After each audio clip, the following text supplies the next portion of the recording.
வணக்கம். ஸ்ரீ சாய் ஸ்பிரிட் அகாடமியின் அன்பான வணக்கங்கள். நம்ம தொடர்ந்து சைக்காலஜி யூனிட் 1 பார்த்துக்கிட்டு இருக்கோம். இன்னொரு வீடியோவில் வந்து யூனிட் 1 முடியுது. அடுத்து யூனிட் 2 ஸ்டார்ட் பண்ணிடலாம். ஒரு 10 டேஸில் உங்களுக்கு யூனிட் 10ஐயும் நாங்கள் கவர் பண்ணி கொடுத்துருவோம். எல்லாமே நோட்ஸ் எடுத்துருக்கோம். நோட்ஸ் எடுத்து தான் கொடுக்குறோம். அதற்கு முன்பாக நம்ம சேனலை சப்ஸ்கிரைப் பண்ணாதவங்க பண்ணிக்கோங்க. பெல் பட்டனை கிளிக் பண்ணிக்கோங்க. உங்களுக்கு தகவல்கள் நோட்டிஃபிகேஷனாக வருவதற்காகத்தான் நான் சப்ஸ்கிரைப் பண்ண சொல்கிறேன். பெல் பட்டனை கிளிக் பண்ண சொல்கிறேன்.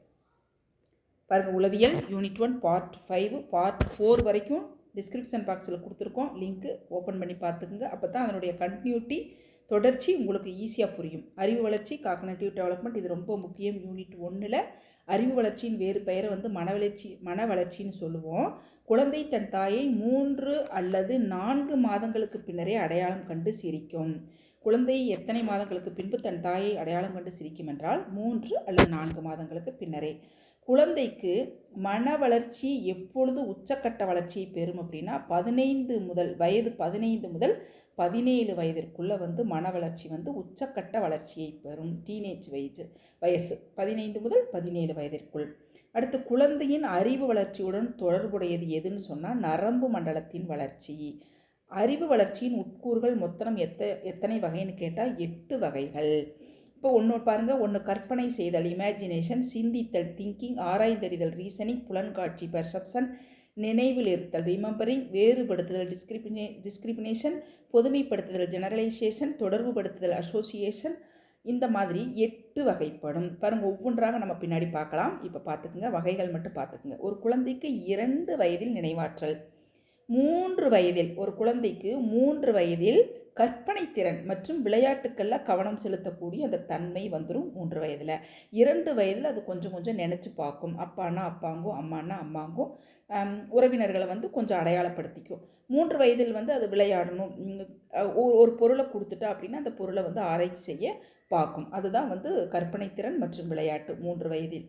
அடுத்து அறிதிறன், காக்னிட்டிவ் எபிலிட்டி, அதாவது புலன் உறுப்புகள் மூலம் பெறப்படும். இதெல்லாம் காக்னிட்டிவ் எபிலிட்டின்னு அப்படின்னா புலன் உறுப்புகள் மூலம் பெறப்படும் செய்திகளை தொகுத்தல், சுருக்கி அமைத்தல், விரிவுபடுத்துதல், நினைவு கூறுதல். இந்த உளச்செயல்களின் அடிப்படையில் ஆராய்ந்து அவை பற்றி அறிந்து கொள்ளுதல் அறிதிறன் ஆகும். ஒரு குழந்தையின் அறிதிறன் எப்படி இருக்கும் அப்படிங்கிறத நெய்சா என்ற உளவியலார் சொல்லியிருக்காரு. அது ரொம்ப முக்கியம். குழந்தையின் அறிதிறன், காக்னிட்டிவ் எபிலிட்டி எப்படி இருக்கும் அப்படிங்கிறத நெய்ஸா விளக்கியிருக்காரு. இதை நல்லா படிச்சுக்குங்க. அடுத்து பார்த்தீங்கன்னா டாபிக் மனவெழுச்சி வளர்ச்சி. மனவெழுச்சி வளர்ச்சிங்கிறது என்னது? சமுதாயத்திற்கு சமுதாயம் வேறுபடும். ஒரு சமுதாயத்திலிருந்து மற்றொரு சமுதாயத்துக்கு வந்து வேறுபடும் என்று கூறியவர் மார்கரெட் மீட். இது ரொம்ப முக்கியம். குமரப்பருவத்திலும் முன்பிள்ளை பருவத்திலும் மனவெழுச்சிகளின் ஒரு இருமுக போக்கு நிலை, அதாவது இருநிலை போக்கு. அதை செய்யலாமா செய்யக்கூடாதா, போகலாமா ஒரு சந்தேக நிலையோடவே இருமுக போக்கு நிலையில் இருக்கும். ஒரு கான்ஃபிடெண்ட்டாக ஒன்று செய்யாத அந்த குழந்தை இதுவும் பிடிக்கும், அதுவும் பிடிச்சிருக்கும். அதனால் இரண்டுமே விரும்பும். இதையும் அது ஒதுக்கி வைக்காது, அந்த பொருளையும் ஒதுக்கி வைக்காது. இந்த மாதிரி இருமுக போக்கு இருக்கும் என்று கூறியவர் பிராய்டு.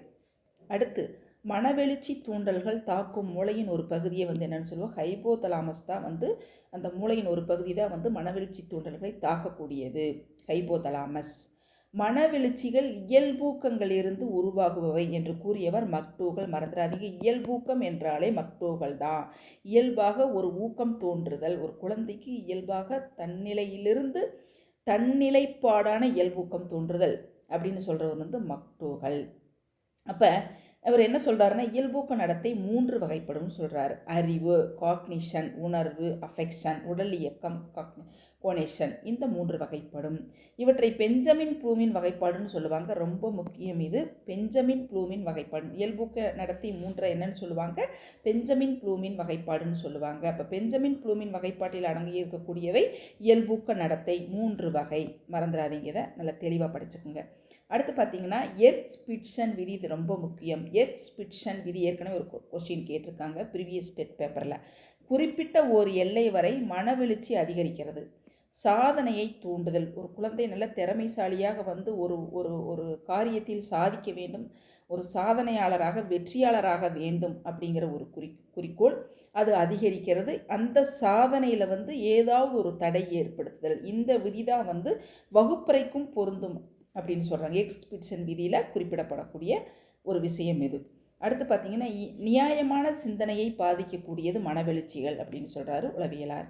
ஒரு மனவெழுச்சி அது எழுவதற்கான காரணம் அது மறைந்த பின்னரும் தொடர்ந்து செயல்படும். இதனைத்தான் மனவெழுச்சி நீட்சி. அதாவது ஒரு மனவெழுச்சி அது ஒரு எழுச்சி மனதில் எழுதிருச்சு அப்படின்னா தொடர்ந்து எழும் அப்படின்னு சொன்னாவே அதற்கு பெயர் மனவெழுச்சி மோட் அப்படின்னு சொல்லுவோம். மனவெழுச்சி 3 பரிணாமங்களில் பரவி காணப்படும். மனவெழுச்சி எத்தனை பரிணாமங்களில் பரவி காணப்படும்? இது ரொம்ப முக்கியமான கொஸ்டின் பார்த்துக்கோங்க. ஒவ்வொன்றும் இரு முனைகளை கொண்டது, இரு தன்மைகளை கொண்டது. ஒன்று மகிழ்ச்சி, மகிழ்ச்சியின்மை, கவனித்தல், புறக்கணித்தல், செயலொரு நிலை, செயலற்ற நிலை, எளிமை, சிக்கல். இது ரொம்ப முக்கியம், பார்த்துக்கோங்க. அப்போ மனவெழுச்சிகளின் வகைகள் என்ன? டைப்ஸ் ஆஃப் எமோஷன் எத்தனை? 1 அடிப்படை மனவெழுச்சிகள். அடிப்படை மனவெழுச்சிகள் எப்படியெல்லாம் தோன்றும்? சினத்தின் மூலமாக, மகிழ்ச்சியின் மூலமாக, துயரத்தின் மூலமாக. 2வது புலன் உணர்ச்சிகளால் தூண்டப்படும் மனவெழுச்சிகள். வலி, அருவருப்பு, உற்சாகம். உங்களுக்கே தெரியும், வலி அடித்தோம்னா வலிக்கும். ஒரு பொருளை பார்த்தா, ஒரு அருவருக்கத்தக்க பொருளை பார்த்தா அருவருப்பு ஏற்படும். ஒவ்வாமை, உற்சாகம். ஒரு பொருளை பார்த்தா ஒருத்தரை பார்த்தா ரொம்ப உற்சாகமாக சந்தோஷமாக நம்ம மகிழ்ச்சியாக இருப்போம். அதுதான் புலன் உணர்ச்சிகளை. நம்ம புலன்களின் மூலமாக அந்த மனவெழுச்சிகளை தூண்டப்பட்டு அதன் மூலமாக செயல்படும் நடத்தைகள் தான் வலி, அருவருப்பு, உற்சாகம். அடுத்து 3 தற்கருத்து அவாவு நிலை. எப்படி ஏற்படுகிறது? பெருமிதத்தின் மூலமாக. அவமானம், குற்ற உணர்வு. ரொம்ப முக்கியம், ஏற்கனவே கொஸ்டின் கேட்டாங்க. தற்கருத்து அவாவு நிலை எதன் அடிப்படையில் தோன்றும்? பெருமிதம், அவமானம், குற்ற உணர்வு. அடுத்து பார்த்தீங்கன்னா பிறரை சார்ந்து எழும் மனவெழுச்சிகள் என்னென்ன? அன்பு, பொறாமை, பரிதாபம். ஒருத்தர் மேலே, அப்பா அம்மா மேலே நம்ம அன்பு வைக்கிறோம், ஃப்ரெண்ட்ஸ் மேலே பொறாமப்படுறோம், இன்னொரு பரிதாபமான சூழ்நிலையில் ஒருத்தரை பார்த்து பரிதாபப்படுறோம். இது பிறரை சார்ந்து எழும் மனவெழுச்சிகள். பிறரை சார்ந்து எழும் மனவெழுச்சிகள் என்னென்ன, எதன் அடிப்படையில் தோன்றும் அப்படின்னா அன்பு, பொறாமை, பரிதாபத்தின் அடிப்படையில் தோன்றும். அடுத்து 5 பாராட்டு தொடர்பான மனவெழுச்சிகள். ஆச்சரியம், மரியாதை. இது எல்லாமே பாராட்டு தொடர்பான மனவெழுச்சிகள். இது எக்ஸாம்பிள் கேட்டாலே ஈஸியாக நீங்கள் புரிஞ்சுக்கலாம். புலன் உணர்ச்சிகளால் தூண்டப்படும் மனவெழுச்சிகள், அடிப்படை மனவெழுச்சிகள், தற்கருத்து அவாவு நிலை, பிறரை சார்ந்து எழும் மனவெழுச்சிகள் என்னென்ன அப்படிங்கிறத பிரித்து படிச்சுக்குங்க. பாராட்டு தொடர்பான மனவெழுச்சிகள் எதன் அடிப்படையில் தோன்றும் அப்படிங்கிறதையும் பார்த்துக்குங்க. பிறக்கும்போது குழந்தையிடம் காணப்படும் மனவெழுச்சிகள் என்னென்னா அடிப்படை மனவெழுச்சிகள். இது வாட்சன் கருத்து. வாட்சனுடைய கருத்து என்னன்னு பார்த்தோம்னா சினம், அச்சம், அன்பு இந்த 3 அடிப்படை மனவெழுச்சி என்று கூறியவர் வாட்சன். ஒரு குழந்தைக்கு சினம், அச்சம், அன்பு இந்த 3 அடிப்படை மனவெழுச்சிகளாகும் என்று கூறியவர் வாட்சன். அடுத்து ரீபோ, மக்டூகல், ஹாலிங்வொர்த் இவர்களோட கூற்று என்னென்னா மனவெழுச்சியை பற்றி கூற்று. இவங்கெல்லாம் என்னென்ன சொல்லியிருக்காங்கன்னா சினம், மகிழ்ச்சி, துயரம், அச்சம் இதன் அடிப்படையில் தோன்றக்கூடியதுன்னு சொல்லியிருக்காங்க. அடுத்து பிரிட்ஜஸ் கூற்று. பிறந்த குழந்தையிடம் பொதுப்படையான உள்ளக்கலர்ச்சி மட்டுமே காணப்படும். குழந்தை வளர வளர மகிழ்ச்சி, துயரம் என்னும் 2 பெருங்கிளைகளாக பிரிகிறது. பிரிட்ஜஸ் கூற்று. குழந்தை பிறக்கும் பொழுது ஒரு பொதுப்படையாக குழந்தை தன்மையோடு இருக்குது. வளர வளர அது மகிழ்ச்சி, துயரங்கிறது என்னங்கிறது அது தெரிஞ்சுக்குதுன்னு சொன்னவர் பிரிட்ஜஸ். மனவெழுச்சியை பாதிக்கும் காரணிகள். குடும்ப சூழ்நிலையில் மன அழுத்தத்துக்கு ஆளாகிறோம். பள்ளி சூழ்நிலையில் மன அழுத்தம். ஒரு பையன் படிப்பான், ஒரு குழந்தை படிக்காது. படிக்கிற குழந்தையை பார்த்து இது ஏங்கும். அந்த மாதிரி உடல் வளர்ச்சியும் உடல் நலமும், நுண்ணறிவு, சமூகம் சார்ந்த இது எல்லாமே மனவெழுச்சிகளை பாதிக்கும் காரணிகள். மனவெழுச்சியின் இறுதி எல்லைன்னு கேட்டால் முதிர்ச்சி. மனவெழுச்சி, முதிர்ச்சி. இறுதி எல்லைனாலே மனவெழுச்சி, முதிர்ச்சி. ஹர்லாக்கின் கூற்றை பாருங்கள், ரொம்ப முக்கியம். ஹர்லாக்கின் கூற்று ஏற்கனவே கொஸ்டின்ஸ் கேட்டாங்க.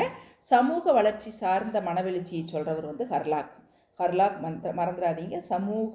ஹர்லாக் அதாவது சமூக தொடர்புகளின் முதிர்ச்சி பெறுதல் அப்படிங்கிறது தான் மனவெழுச்சி, முதிர்ச்சி அப்படிங்கிறாரு ஹர்லாக். குழந்தை எத்தனை வயதில் தன்னலமுடன் காணப்படும்? 3 வயதில். ஏற்கனவே கொஸ்டின்ஸ் கேட்டுட்டாங்க. குழந்தை எத்தனை வயதில் ஒரு குழந்தை தன்னலத்துடன் தனக்கு இந்த பொருள் வேணும், தனக்குத்தான் சொந்தம், யாருக்குமே சொந்தம் இல்லை என்று கொண்டாடுவது 3 வயதில். எரிக்சனின் உள சமூக வளர்ச்சி கொள்கை நம்ம அடுத்து பார்க்க போகிறது ரொம்ப முக்கியம்.